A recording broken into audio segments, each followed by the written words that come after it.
Et on avait besoin aussi, et je pense que c'est intéressant, d'avoir une vision qui sorte un peu du spectre franco-français. Donc c'est la raison pour laquelle on est très heureuse de vous accueillir. Je dis très heureuse puisque nous sommes toutes les trois donc rapporteurs de cette mission, d'une façon transpartisane, comme on a l'habitude souvent de travailler ici au Sénat et au sein de la Commission des affaires économiques. Donc Viviane Artigalas, qui est sénatrice des Hautes-Pyrénées pour le groupe socialiste, Amel Gacquer, qui est sénatrice du Pas-de-Calais pour le groupe des centristes, et moi-même, sénatrice des Alpes-Maritimes pour le groupe Les Républicains. Voilà donc la composition que vous avez devant vous. Donc, Monsieur Boris Cournette, vous êtes chef par intérim de la division de l'économie publique à l'Organisation de coopération et de développement économique, l'OCDE. Donc les questions du logement, et je le disais, sont bien souvent abordées avec un prisme qui est stricto franco-français, car chaque pays, bien évidemment, a son histoire et aussi ses spécificités sur le sujet. Pour autant, il y a, je pense, au moins deux raisons qui doivent nous amener, en l'espèce, à une démarche plus ouverte. Le choc que constitue la hausse brutale des taux d'intérêt sur les marchés immobiliers est un choc mondial. On peut même penser qu'il est d'une ampleur beaucoup plus importante dans les pays où, à la différence de la France, les ménages empruntent à taux variable, puisque nous avons cette spécificité de prêts à taux fixe. De plus, même si on l'aurait presque oublié, le Covid a constitué un autre choc commun à tous les pays en matière de logement. La crise actuelle le masque quelque peu, mais le Covid impacte durablement l'offre et la demande de logement. Au-delà, les comparaisons internationales sont essentielles à la compréhension et à la résolution de la crise, car depuis 2017, le président de la République s'appuie sur quelques éléments comparatifs ou de théorie économique pour justifier les coupes qu'il opère dans le budget du logement ou dans les outils d'aide à l'investissement locatif ou encore d'aide à l'accession à la propriété. Ces données sont donc un élément central du débat, de l'analyse de la crise et des solutions à mettre en œuvre. C'est dire tout l'intérêt que l'on va porter aux éléments que vous allez pouvoir nous présenter dans votre introduction avec le temps de parole que vous souhaiterez donc prendre. Et ensuite, bien évidemment, nous serons amenés à vous poser quelques questions.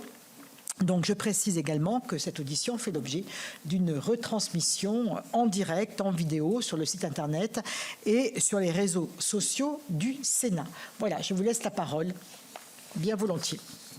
Je vous remercie beaucoup, Madame la Présidente, Madame les sénatrices, Monsieur. Je suis très heureux d'être présent ici pour partager les conclusions des travaux que nous avons menés à l'OCDE depuis longtemps et qui peuvent fournir des éléments de comparaison internationale sur la situation française et qui me semblent particulièrement utiles dans la mesure où beaucoup des questions que rencontre la France sont communes avec de nombreux autres pays de l'OCDE. Très souvent, et nous allons le voir dans les différents graphiques, la France se trouve proche du groupe des pays typiques de l'OCDE. Il y a quelques exceptions, et notamment vous mentionnez les dépenses de logement, où la France fait partie des pays qui ont les dépenses publiques parmi les plus élevées en pourcentage du PIB pour ce secteur. Mais souvent, la France est vraiment un pays caractéristique de ce qui se passe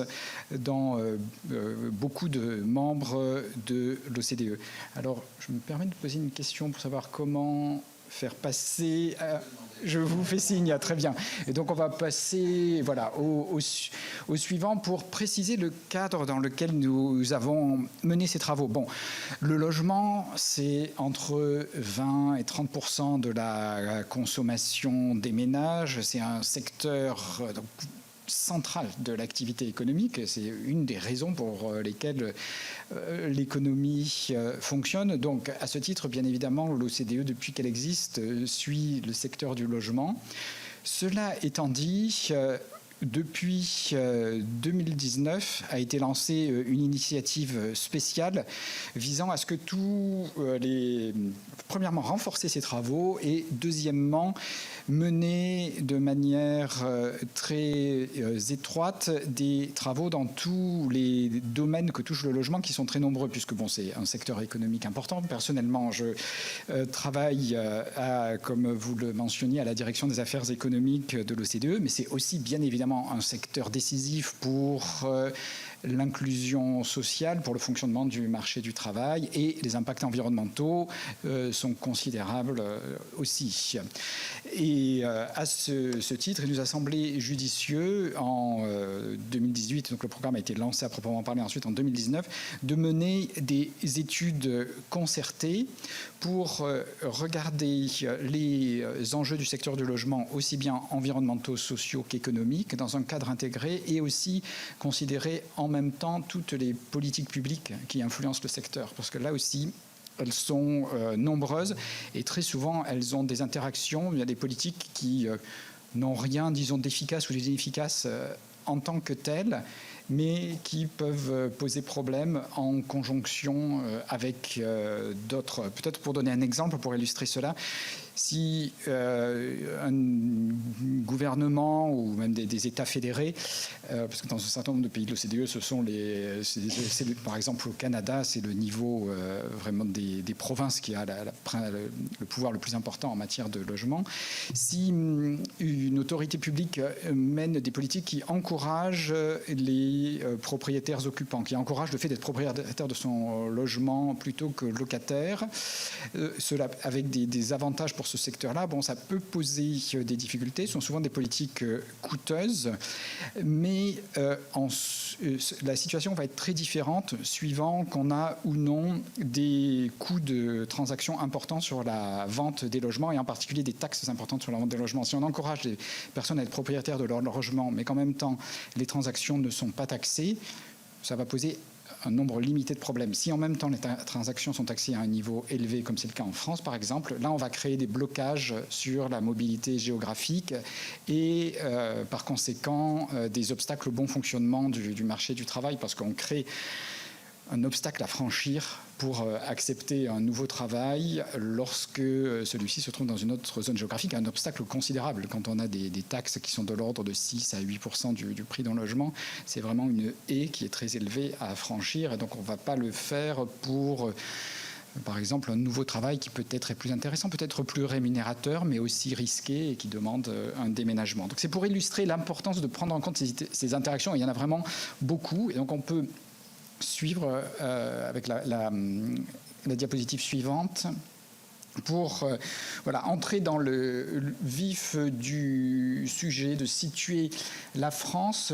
Ici, quand on regarde, je venais de parler des propriétaires occupants, la part de propriétaires occupants ici, ils sont scindés entre ceux qui ont encore un emprunt en cours en bleu clair et ceux qui soit ont acheté sans emprunt, enfin c'est assez rare, mais plutôt ont fini de rembourser leur emprunt, c'est le bleu foncé. On voit que la France a une majorité de propriétaires occupants, mais en même temps aussi un secteur locatif plus développé que beaucoup d'autres pays de l'OCDE, avec à l'intérieur de ce secteur locatif une part importante du parc social. Il y a une petite remarque à faire ici, c'est que si on ne va pas le faire maintenant parce que le sujet est vaste, mais certaines des comparaisons entre les parcs sociaux sont compliquées parce que pour certains pays, le partage n'est pas disponible, et donc pour certains pays qui disposent d'un parc social, il est intégré à ce qui est appelé ici sur ce graphique marché privé. Donc voilà, si on veut se pencher plus précisément sur ce graphique, il faut avoir cette réserve en tête. On peut passer. C'était pour Ah oui, effectivement. Bon, là, il y a un petit problème de graphique, et ça devrait être là. Oui, il y a un petit problème en réalité, ce sont les. Oui, pardon, c'est exactement ça. C'est-à-dire, c'est quand on n'est pas capable de partager, de faire le partage entre locataire privé et locataire social, on a créé cette catégorie locataire total. Parce que oui, le secteur social est est définie d'une manière générale en disant que ce sont les logements locatifs qui sont offerts à un prix inférieur à celui du marché. Mais ensuite, on a vraiment des modalités de fourniture très différentes et je reviendrai un petit peu plus tard. Pour faire écho à ce que vous soulignez, la France, et là vraiment c'est très net, se distingue par la part très réduite des prêts, on les appelait hypothécaires ici, en réalité ce sont les prêts au logement dans leur ensemble. Donc vraiment la plupart sont à taux fixe. Bon, dans les grands pays de l'OCDE, on a aussi les États-Unis qui ont une part très importante de taux fixe. Donc ça a cet effet que les emprunteurs existants sont protégés des effets de la hausse des taux, mais bien évidemment les nouveaux acquéreurs ne le sont pas, les promoteurs ne le sont pas. Donc on a bien sûr un effet de la hausse des taux sur le marché immobilier aussi. Donc si on suit avec le graphique suivant ici pour illustrer l'ampleur de la hausse des prix du logement qui est ajustée de l'inflation des prix à la consommation ici, on voit qu'elle a été, c'est le bleu foncé, elle a été très forte partout dans l'OCDE depuis le début des années 90 et vraiment spécialement forte en France. Je ne vais pas m'appesantir sur ce constat qui est bien connu et passer à la diapositive suivante pour tout de suite faire une remarque sur le fait que bien sûr quand on parle du marché du logement, en général c'est une forme d'abréviation puisqu'il y a à peu près autant de marchés qu'il y a de zones de vie. Et une dimension dans laquelle le marché est réellement national, c'est sa dimension financière, où là, il est vraiment intégré à l'échelle nationale, moins à l'échelle européenne pour l'instant, avec des différences considérables aussi bien en niveau. Là, on voit cette carte qui illustre les différences. Et au passage, je salue les efforts. Oui, on peut passer à la suivante. C'est parfait, qui montre qu'on a aussi beaucoup de différences pour l'évolution ici dans la période qu'on peut tracer grâce à cette base de données que je salue de déclaration des valeurs foncières. À la France, c'est vraiment un pays... on peut dire pilote, on peut dire modèle dans le partage des données sur les transactions immobilières. D'ailleurs, c'est cette base de données qui partage à l'intégralité des transactions avec les prix, les mètres carrés, nous a amené à faire des études dont je reparlerai un petit peu plus tard sur donc la France et 15 autres pays de l'OCDE pour lesquels nous avons pu trouver des données comparables, en réalité souvent moins détaillées que celles de la France. Ce qu'on voit ici, c'est la cartographie des changements qui là aussi est très hétérogène. Donc si on revient, on va revenir à l'international avec... oui, je vous en prie. Pourquoi le Grand Est je ne suis pas en mesure de voir... Oui, qu'est-ce qui fait qu'on n'a pas les données non, je ne suis pas en mesure de répondre sur... la chose que je peux dire d'ailleurs, c'est qu'il y a des blancs aussi, il y a des creux. L'endroit où il y a des blancs, c'est parce qu'on n'a pas assez de... quand c'est ailleurs que le Grand Est... il y a des endroits où c'est ailleurs que le Grand Est, on a des blancs, c'est quand on n'a pas assez de données pour pouvoir calculer la variation de manière, si on n'a que quelques transactions, on ne calcule pas la variation parce que c'est trop hasardeux. En revanche, le Grand Est, c'est une autre explication. Cela dit, des blancs comme ça, effectivement, c'est un blanc là dans la carte de France, mais je veux dire qu'en comparaison des données qu'on a sur beaucoup de pays, ça reste déjà quelque chose de qualité. C'est souvent difficile d'avoir ce type de données. Et en France, ce qui est remarquable, c'est qu'elles sont aussi offertes en accès libre. Donc si on passe voilà, ici, pour dire que on revient à la fois à l'échelle nationale et régionale. À l'échelle nationale, on a des données très longues. On peut remonter sur plusieurs décennies jusqu'aux années début des années 80 pour beaucoup de pays. À l'échelle régionale, un petit peu moins, mais on a beaucoup de régions aussi. Et ce que nous avons regardé, c'est quels sont les déterminants des prix du logement à long terme. Vous évoquiez tout à l'heure les taux d'intérêt qui sont un déterminant très important à des variations à moyen terme. Que se passe-t-il quand on regarde ce qui s'est passé au cours des 30 dernières années, cette considérable envolée des prix du logement partout, et quels sont les facteurs communs? Alors, d'abord, en dehors du marché du logement, La démographie, bon, c'est évident, hein, puisque évidemment, plus on a de population, plus on a besoin de logements pour que chacun ait un toit, mais c'est aussi économiquement très important. L'impact vraiment sur les prix du logement est considérable. Et donc, quand on regarde par exemple les tendances du logement en Allemagne ou au Japon, qui depuis plusieurs décennies ont une démographie faible, bon, on a des prix du logement qui sont très atones, et avec des exceptions qui apparaissent notamment en Allemagne lorsqu'on a eu les mouvements d'immigration à partir de 2015. C'est à ce moment-là qu'on a vu une reprise des prix du logement. Donc c'est vraiment un facteur fondamental. Le revenu des ménages aussi, lorsque au-delà de la démographie, le revenu augmente, on a automatiquement une volonté de l'utiliser pour avoir de meilleures conditions de logement, et ça se voit dans les prix. Et ensuite, de manière déterminante, et c'est vraiment de façon, il y a un ordre dans ces facteurs ici, le manque de terrain, alors qu'il peut être un manque de terrain géographique, quand on regarde des métropoles comme San Francisco, par exemple, on voit l'effet du manque de terrain, mais pour rester sur ce même exemple de San Francisco, on a aussi un effet déterminant des politiques d'occupation des sols. En l'occurrence, à San Francisco, elles sont très restrictives, et ça se traduit par des fortes hausses des prix, une faible activité de construction. On voit aussi que sur longue période, les politiques d'encadrement des loyers, au-delà des phénomènes qu'elles ont à plus brève échéance, du fait d'entraîner un retrait d'une partie des logements sur le marché, ont un effet même sur l'offre globale de logements, parce qu'on a moins de construction de logements alloués, et donc on a un effet de l'encadrement des loyers lorsqu'il est strict, hein, parce que cet effet, nous l'observons lorsqu'on a des dispositifs qui vraiment mettent un plafond au niveau des loyers, comme par exemple ceux qui sont mis en œuvre dans certaines grandes villes en France depuis plusieurs années. Il ne s'agit pas de l'encadrement des loyers pour les locataires en cours de location, notamment beaucoup de pays ont des dispositifs d'indexation pour empêcher les augmentations de loyers arbitraires à l'intérieur d'un contrat ou pour un même locataire. Et ce type de réglementation n'implique pas ce type d'effet. Ensuite, lorsqu'on regarde les prix, on voit aussi que les réductions fiscales, et ici notamment ce qui est présent dans beaucoup de pays et qui a un effet sur ce résultat, ce sont les exonérations d'impôts qui sont liées aux intérêts d'emprunt. Beaucoup de pays ont mis en œuvre ou mettent en œuvre ce dispositif. Bon, il y en a eu dans l'histoire de la fiscalité française, il y a eu ce type de dispositif à plusieurs reprises. Il est encore très important aux États-Unis, par exemple. Il a été très important aux Pays-Bas. Il est en voie de réduction actuellement avec une réforme qui est étalée sur une longue période, ce qui est d'ailleurs ce que nous recommandons pour ce type de réforme, qui ne peut avoir lieu que sur longue période, sinon les effets sont vraiment abrupts sur le marché du logement si on enlève ce type d'avantage très rapidement. Et oui, je vous en prie.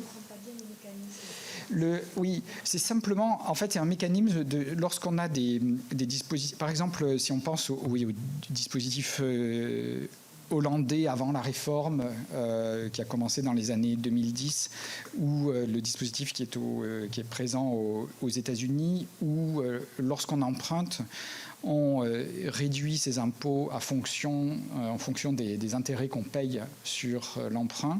Lorsqu'on a ce type d'avantage et que la possibilité de construire est réduite, comme c'est le cas dans bon nombre de zones urbaines des Pays-Bas, où il y a à la fois des questions géographiques et aussi une politique d'urbanisme stricte. Et aux États-Unis, c'est plus compliqué, parce qu'on a vraiment des effets très disparates entre des zones où il est très facile de construire, et où là, on a moins d'effets sur les prix, mais dans les zones où il est difficile de construire, ce type de mesure de solvabilisation des achats financés par l'emprunt entraîne une augmentation des emprunts. Oui. On a finalement un phénomène, si on a une forme de rationnement de l'offre, quand on solvabilise la demande, on va in fine retrouver à peu près les mêmes acheteurs ex post que ceux qu'on aurait eu avant, mais avec plus d'endettement et des prix plus élevés. Et donc on a un dispositif fiscal qui est onéreux et qui aura principalement bénéficié à ceux qui étaient propriétaires des terrains ou des biens immobiliers avant sa mise en œuvre.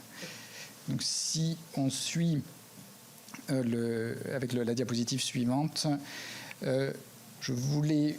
Voilà, ça c'était juste pour rappeler, on peut passer rapidement sur cette diapositive, veut dire que la hausse importante des prix d'immobilier en France, à la différence de beaucoup d'autres pays qu'on peut voir ici, ne peut être attribuée principalement à la démographie ou à la croissance du revenu par tête, puisque en comparaison des pays de l'OCDE, la démographie de la France n'est pas spécialement vigoureuse. Bon, je ne vais pas revenir sur ce sujet qui a fait beaucoup l'objet de débats récemment. Et la croissance du PIB par tête est relativement faible aussi quand on la regarde sur longue période, ici depuis 1990. Donc, ça veut dire que c'est de côté des autres facteurs, et notamment des politiques d'occupation des sols, des politiques d'urbanisme, qu'il faut aller chercher les causes de la hausse tendancielle des prix du logement en France. Donc on peut passer à la suite, s'il vous plaît.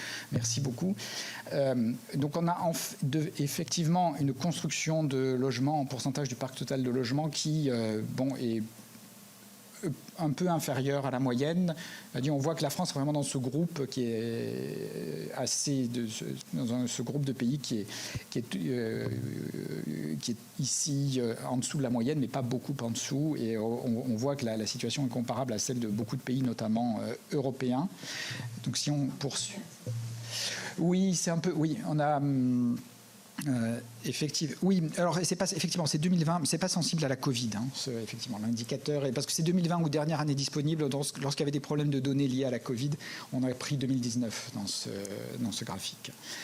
Ici, c'est une mesure synthétique qui regarde le pourcentage d'augmentation de construction de logements lorsque les prix augmentent de 1%, de quelle quantité la construction de logements va-t-elle augmenter. Et en général, on considère que le marché est raisonnablement équilibré lorsqu'on se situe au voisinage de 1, c'est-à-dire qu'une augmentation de 1% des prix entraîne une augmentation de l'offre à terme d'environ 1%. Et on voit que la France fait partie des pays où l'offre réagit difficilement aux variations de prix.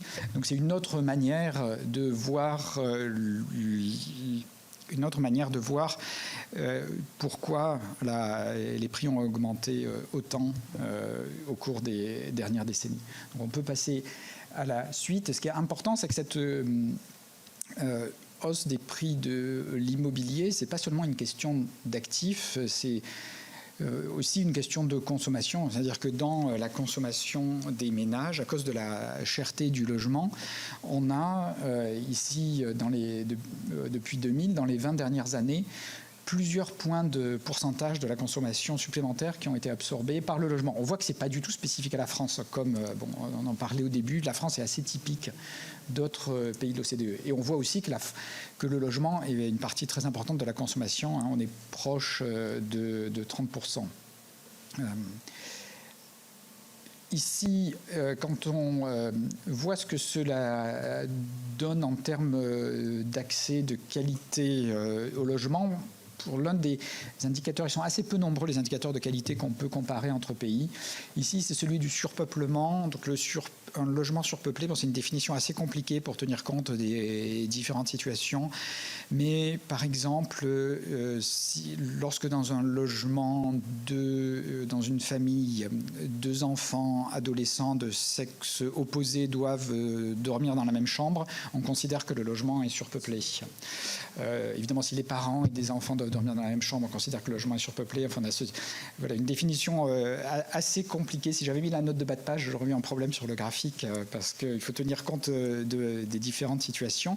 On voit que la France est vraiment dans la moyenne de l'OCDE. C'est le pays l'un des plus proches de la moyenne, et avec des écarts qui sont qui sont relativement resserrés entre les différentes catégories de revenus, et ça c'est lié aux politiques sociales, en particulier au parc social de logement en France. Donc si on passe à la suivante. On peut regarder la pauvreté énergétique. Là aussi, la France est vraiment proche de la moyenne de l'OCDE, avec bien sûr là une différence qui est importante entre les 20% de ménages ayant les revenus les plus faibles et les ménages médians. Ça, c'est vrai, puisque la question qu'on pose, c'est est-ce que vous avez une difficulté à chauffer votre logement? Donc, si on poursuit.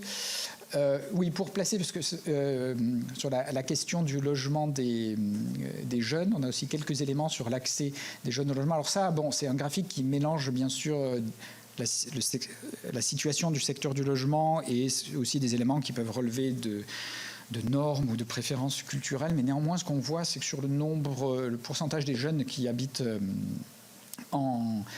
avec leurs parents, la France, là aussi, est vraiment dans la moyenne de l'OCDE.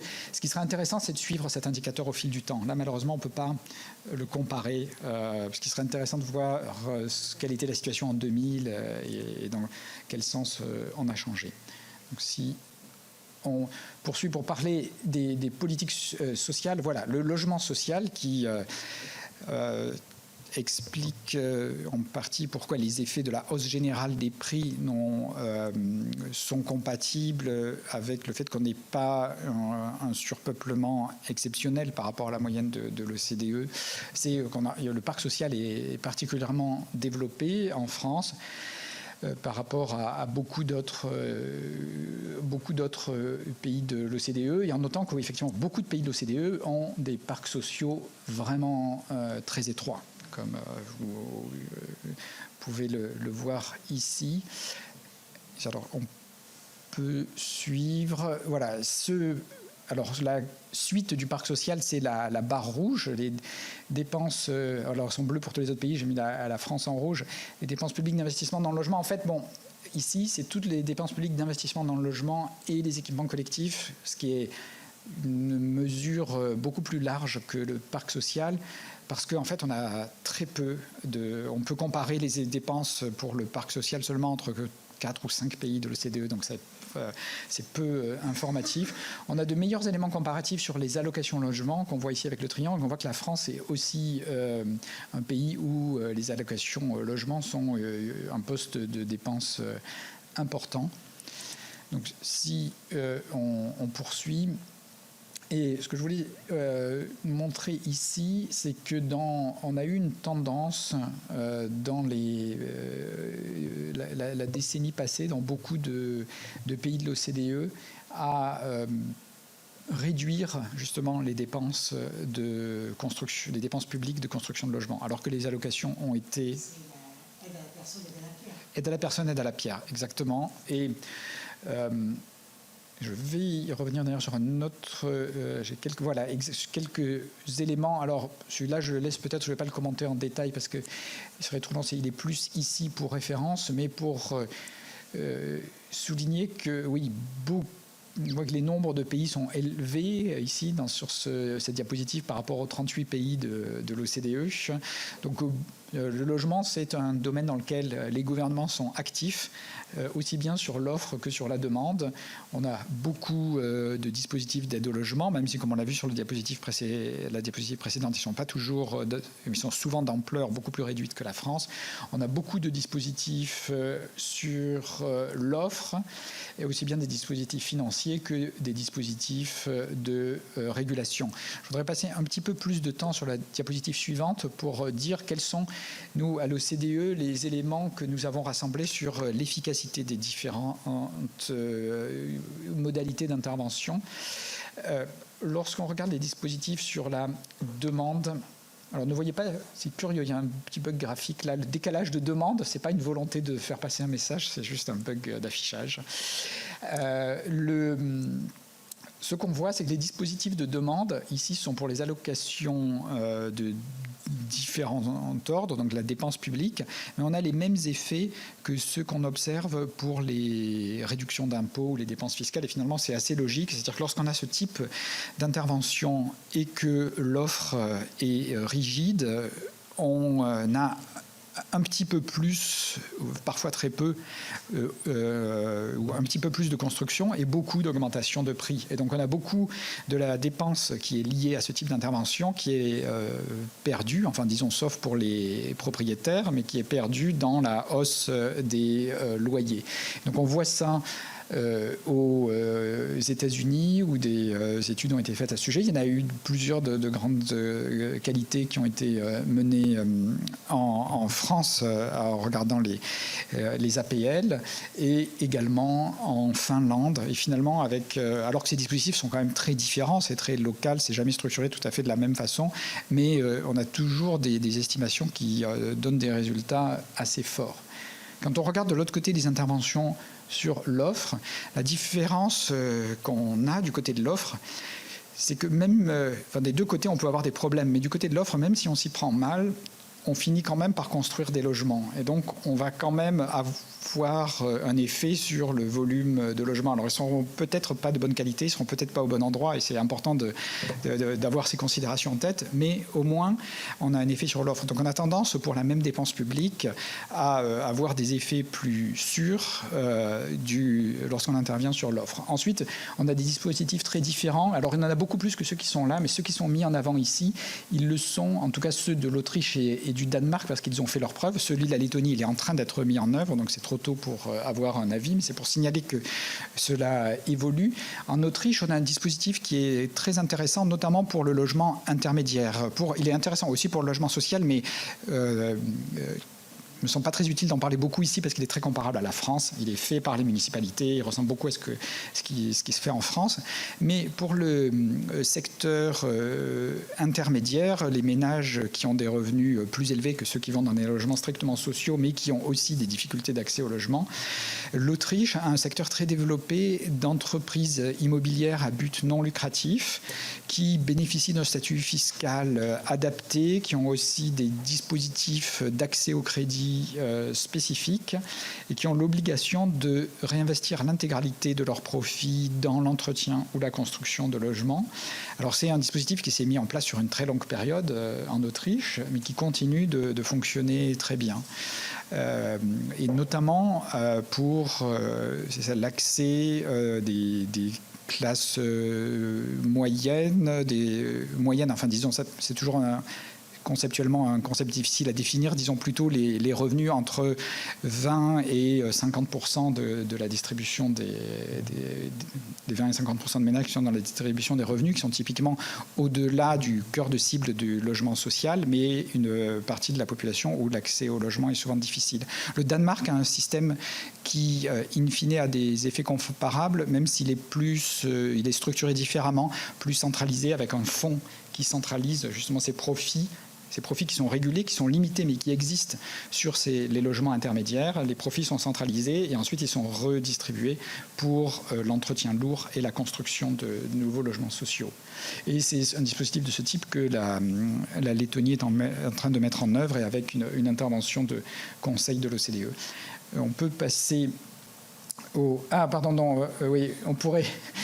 Oui, j'ai mis le lien pour ce rapport sur la Lettonie. Donc alors il y a beaucoup, on va pouvoir pas laisser plus vite parce qu'il y a des points dont j'ai déjà parlé. Je vais pas me répéter. Voilà, sur l'encadrement des loyers, j'ai parlé des effets qu'on observe. Celui de la France est plutôt dans la moyenne haute de l'OCDE, en sachant que là, c'est un indicateur composite qui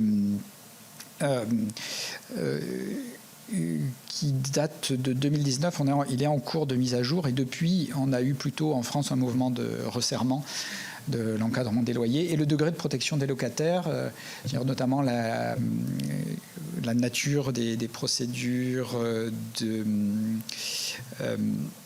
d'expulsion et la protection des locataires qui sont en place est particulièrement développée en France. Ce qu'on observe sur la protection des locataires, c'est un effet qui est comparable à celui dont je parlais auparavant pour la taxation des transactions, qui est le fait qu'on a beaucoup moins de mobilité résidentielle lorsqu'on a un degré de protection des locataires élevé. Enfin, ce qui est logique, une fois qu'on bénéficie de cette protection, on réfléchit avant et ça peut créer ou notamment si on a on sait bien que lorsqu'on est locataire, et si on se retrouve dans une situation de revenu qui devient incertain, eh bien, il va devenir très difficile de louer un nouveau logement. Donc on a ce genre d'obstacle à la mobilité géographique qui accompagne la protection des locataires et qu'on observe de manière systématique, c'est-à-dire qu'on a des résultats quantitatifs sur ce sujet lorsqu'on compare les différents pays de l'OCDE. Donc si on passe à la diapositive suivante, voilà, ce qui est notable en France, c'est l'éclatement, la fragmentation du pouvoir foncier.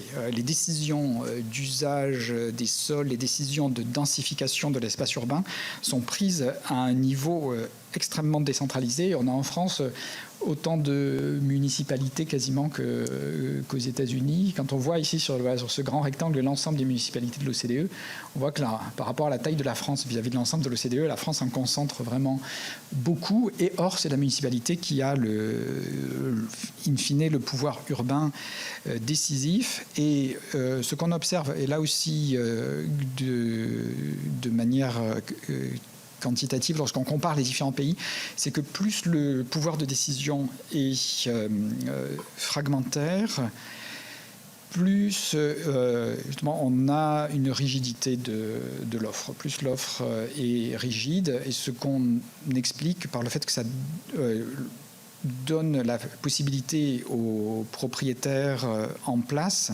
notamment aux voisins des zones où il peut y avoir de la construction, ils ont, avec des municipalités de petite taille, ils ont beaucoup plus de possibilités de s'opposer aux nouvelles constructions, et cela freine la construction. Et on a le même phénomène lorsque on a, mais moins fort toutefois quantitativement, le même phénomène lorsqu'on a une superposition de pouvoirs, si plusieurs échelons administratifs peuvent faire obstacle, bon, mécaniquement c'est plus difficile de construire, mais ce qui est quand même plus déterminant, c'est cette fragmentation. Et à l'inverse, lorsque le pouvoir foncier se trouve au niveau de la métropole, vraiment de la zone de vie et d'activité économique, à ce moment-là, on a en général plus de dynamisme de la construction. Enfin, dynamisme, pas dans le sens construire pour construire, hein, dans le sens réagir à la demande lorsqu'il y a de la demande. Voilà, ici, j'ai pas, c'est un peu pour mémoire, parce que ce fait est bien connu, mais le fait que la fiscalité d'une manière générale est élevée en France en comparaison des pays de l'OCDE. Lorsqu'on prend l'ensemble de la fiscalité, elle est la plus élevée de tous les pays de l'OCDE. Et lorsqu'on regarde le logement, c'est à peu près la même chose. Et cela dit, comme j'en parlais auparavant, on a des propriétés très différentes de la fiscalité du logement. D'une façon générale, le logement est plutôt un bon support fiscal. C'est le support fiscal le moins mobile. Donc, c'est un bon point d'appui pour la fiscalité. En revanche, les taxes qui portent sur les transactions, comme en France les droits de mutation, ont beaucoup plus d'effets économiques adverses, même sociaux, quand on pense aux effets sur le marché du travail, les obstacles à la mobilité professionnelle, que les taxes qui sont payées chaque année, comme l'ancienne taxe d'habitation ou la taxe foncière. Si on poursuit, oui, vous mentionniez tout à l'heure, Madame la Présidente, la Covid. Et alors, avec la Covid, on a un effet d'ensemble qui est le fait qu'en passant avec le télétravail, on a eu peut-être simplement le fait de passer plus de temps à la maison, mais au-delà le télétravail, une volonté d'avoir de meilleures conditions de logement, sans doute une volonté pour beaucoup de s'agrandir pour avoir un bureau, tout simplement. Donc on a un effet général.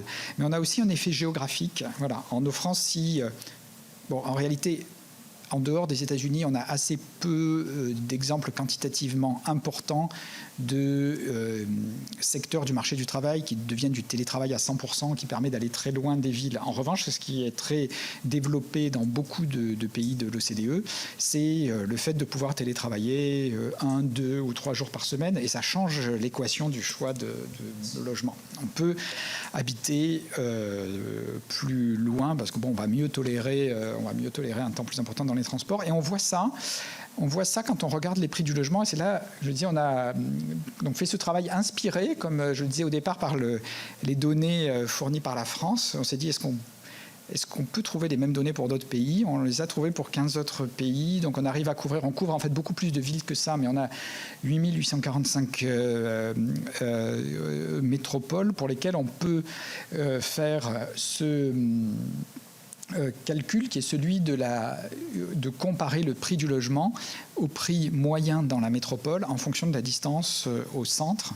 Donc bien évidemment, il décroît au fur et à mesure qu'on s'éloigne du centre. Si on le regarde en 2010, oui c'est ça, en 2017, c'est le trait pointillé. Entre 2017 et 2019, il continue de se passer le phénomène qui se produit depuis des décennies, qui est le fait que les centres devenaient de plus en plus chers et les banlieues moins chères, même si ce n'est pas un phénomène uniforme, ce n'était pas le cas partout, en particulier aux États-Unis, si on remontait plus dans le passé. Mais avec la Covid, s'est produit un renversement. On a eu moins de pression sur les centres. Donc on a eu c'est la ligne verte qui est là, nettement en dessous de la rouge, et un petit peu plus de pression sur les périphéries. Et on peut faire des travaux plus détaillés que ça. En fait, on a croisé ces données de prix avec des observations satellites que nous avons traitées avec des outils d'intelligence artificielle pour avoir une estimation de l'activité de construction. Et on voit que dans les zones où il y a eu plus d'activité de construction, on n'a pas cet effet d'augmentation des prix. Donc on a eu un report vers les périphéries qui a eu plus ou moins d'effet sur les prix, suivant que la construction pouvait réagir ou non. On a d'ailleurs une manière de lier cet effet effectivement au télétravail, parce qu'on voit que dans les métropoles où on a vraiment une bonne qualité homogène de l'accès Internet, cet effet est plus présent que dans les zones où la qualité de l'accès Internet se dégrade lorsqu'on s'approche des zones plus rurales. Ici, donc c'est pour montrer que Paris ne fait pas exception. Bon, à gauche, c'est le niveau, là, vraiment, il n'y a pas de surprise, c'est beaucoup plus cher au centre et à l'ouest que dans la périphérie. Ce qui est plus intéressant, c'est de voir à droite le changement 2019-2021, où on voit que le centre, on est proche du blanc, les augmentations, les variations au centre ont été moins fortes, et on a eu des zones dans les périphéries avec des variations plus fortes. C'est les éléments tirés principalement de ces deux publications dont je voulais parler aujourd'hui. Puis je suis à votre disposition pour vos questions, en vous remerciant. Écoutez, c'est nous qui vous remercions parce que vraiment c'est très intéressant, et je pense qu'on n'a pas souvent l'habitude de pouvoir avoir cette vision et cette comparaison avec un certain nombre d'autres pays. Donc c'était très, très intéressant. Je ne sais pas si mes collègues ont des questions à vous poser. Je leur laisse la parole. Amel, tu veux poser une question ? Merci Madame la Présidente, merci beaucoup en effet pour ces éléments extrêmement intéressants. Vous dites, en tout cas vous avez exposé des chiffres sur la dépense, sur les dépenses en matière de logement de la France. Clairement, vous soutenez que la France dépense globalement un peu plus que la moyenne des pays de l'OCDE. Est-ce que dans vos évaluations, parce que je me doute bien que vous nous avez fait une synthèse là ici des chiffres que vous avez mais est-ce qu'il y a des critères d'efficience sur les politiques publiques menées dans chaque pays? Est-ce que ces éléments ont été évalués dans le cadre de l'étude que vous avez menée en 2019? Ça, c'est ma première question. Autre question. Un élément aussi intéressant, parce que vous n'êtes pas sans savoir que ici en France on évoque régulièrement le sujet de la décentralisation du logement, évidemment comme un moyen et certainement pas comme un objectif. Pourquoi? Parce que une meilleure efficacité, encore une fois, nos politiques logement. Vous soutenez que le pouvoir de décision fragmenté, je cite, plus le pouvoir de décision est fragmenté, plus l'offre est rigide. Est-ce que ce postulat est basé essentiellement sur l'acte de bâtir, ce que j'ai cru comprendre dans ce que vous avez évalué? Selon vous, pourquoi? Est-ce que vous disposez d'une analyse plus fine sur ce sujet? Et puis, troisième question, pareillement, une de vos expressions est de dire que la politique qui vient à rendre les loyers plus abordables est d'agir plus sur l'offre que la demande. Est-ce à dire que les dispositifs d'incitation fiscale, notamment pour les particuliers, est donc un levier intéressant pour disposer de logements, davantage de logements sur le parc locatif privé? Je vous remercie. Je vous remercie, Madame la sénatrice, pour ces questions. Alors, oui, peut-être de manière liminaire, oui, nous n'avons pas mené récemment d'études spécifiques sur la France. Il y a eu une étude approfondie de l'OCDE sur l'ensemble du marché du logement français en 2011, donc c'est un peu ancien désormais, en particulier pour les dispositifs de type incitation fiscale, parce que bon, c'est des dispositifs très évolutifs qui ont été beaucoup remaniés depuis.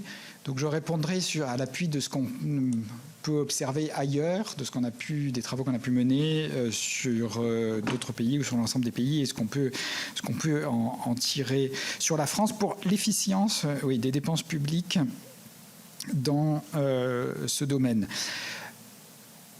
Bon, si on veut aller regarder à un niveau fin, dispositif par dispositif, bon, ça, il faut vraiment examiner le dispositif lui-même. On ne peut pas rentrer là-dessus. En revanche, ce qu'on sait d'une façon générale, c'est que les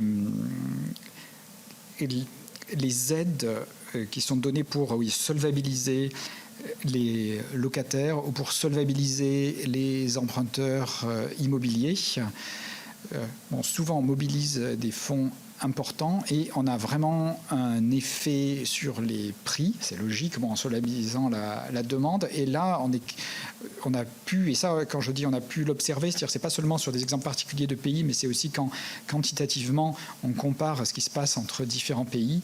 On voit que dans les pays où l'offre est rigide, où il y a peu de construction, on a vraiment des effets sur les prix qui sont forts. Donc, on considère que quand on a cette approche un peu à vol d'oiseau, a priori, on court le risque d'avoir des politiques inefficientes quand on s'appuie beaucoup sur ce type de dispositif. Alors que lorsque on dépense pour construire des logements directement ou en finançant des sociétés qui construisent des logements, on a beaucoup moins d'effet sur les prix parce qu'on agit sur l'offre, et on a souvent aussi des meilleurs résultats lorsqu'on regarde les indicateurs sociaux. En France en particulier, c'est intéressant de voir qu'on a une augmentation tendancielle des prix de l'immobilier qui a été vraiment très élevée. C'est ce qu'on voyait sur un des premiers graphiques.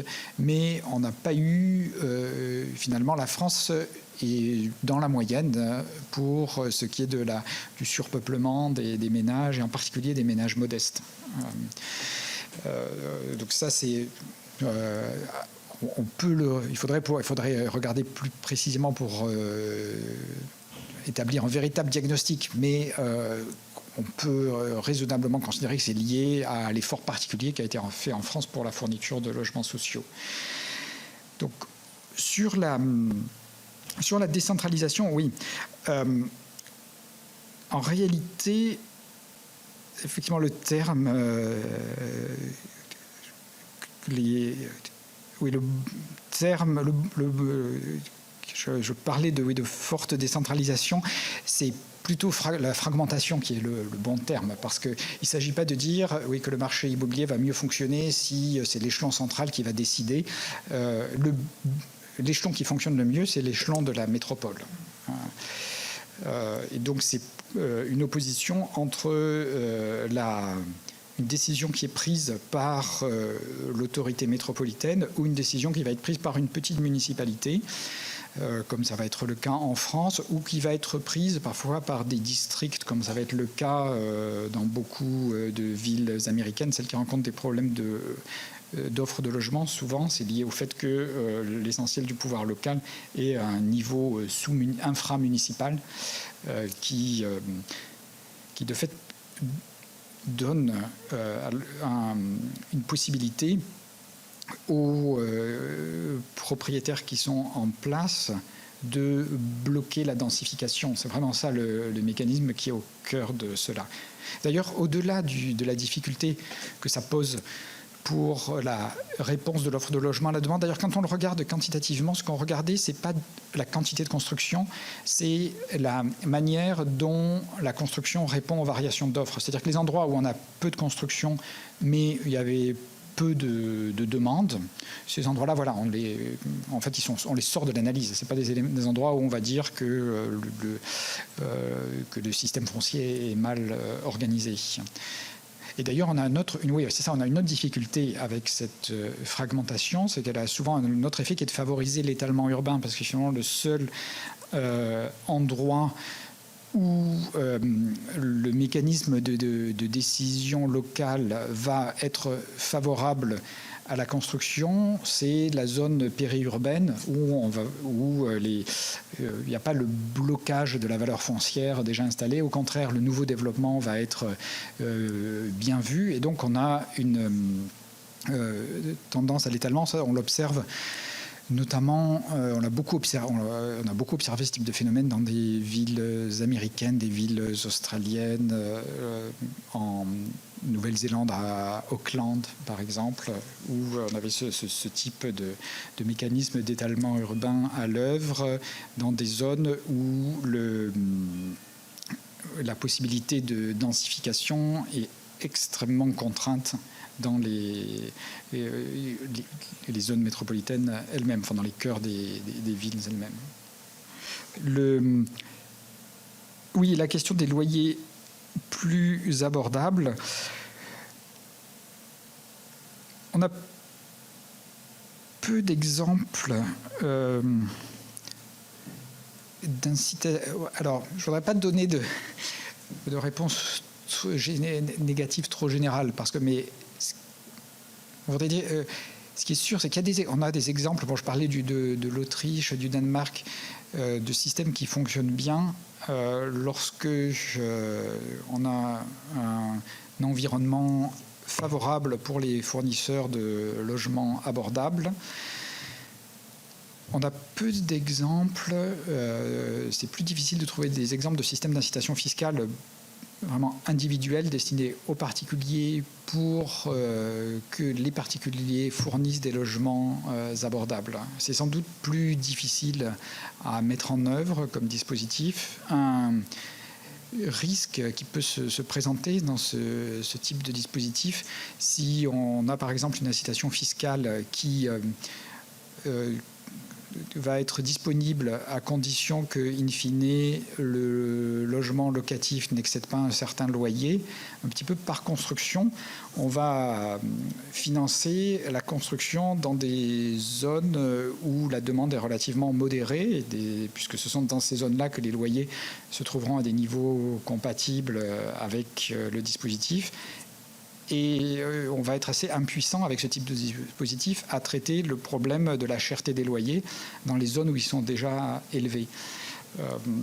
Donc c'est compliqué d'avoir ce type de dispositif. Alors que lorsque on a des acteurs comme ces sociétés à but non lucratif autrichiennes, ces coopératives danoises, qui ont une possibilité d'accès au foncier complètement différente d'un particulier, qui peuvent construire des immeubles, enfin c'est leur métier de faire ça.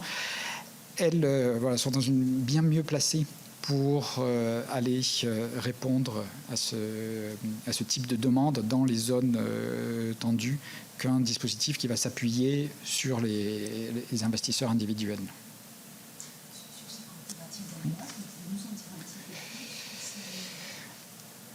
Alors, la manière dont elle fonctionne, c'est qu'elles ont accès à un fonds centralisé et elles-mêmes doivent reverser une partie de leur profit à ce fonds pour construire.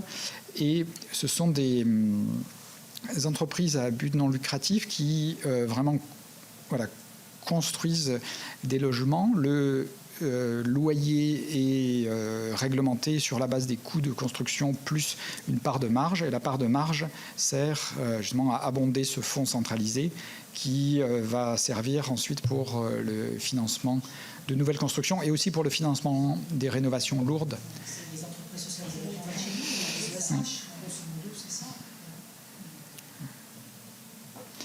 Oui. Après, ce qui est... Voilà.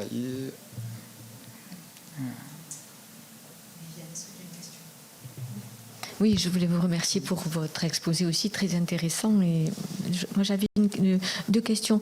J'étais hier dans une réunion avec des pays de l'Union européenne sur la question des politiques urbaines. Et ils ont souligné que globalement, malgré la crise, l'Union européenne avait, la crise qui depuis un moment sur la construction de logements, avait limité la baisse de construction de logements, qui avait quand même eu des investissements encore sur les logements. Donc je voulais savoir si vous faisiez les mêmes constats sur l'OCDE. Nous en France on est un petit peu, on a des chiffres qui montrent que c'est pas tout à fait ça. Donc voilà, on était. Et puis j'avais une question sur l'offre et la demande aussi encore. Voilà, comment on a vraiment une inadéquation en France entre la demande de logement, que ce soit sur du locatif ou sur de demande d'accession à la propriété, et puis sur l'offre qui est proposée, pas forcément parce qu'on manque, mais parce que ça ne correspond pas toujours aux besoins, aux localisations et aux besoins des gens. Moi, des personnes, vous l'avez dit, les logements vacants sont peut-être pas toujours dans les endroits où les personnes en ont besoin. Les logements abordables sont pas toujours sont pas toujours d'une qualité qui permettent, enfin qui conviennent à la demande.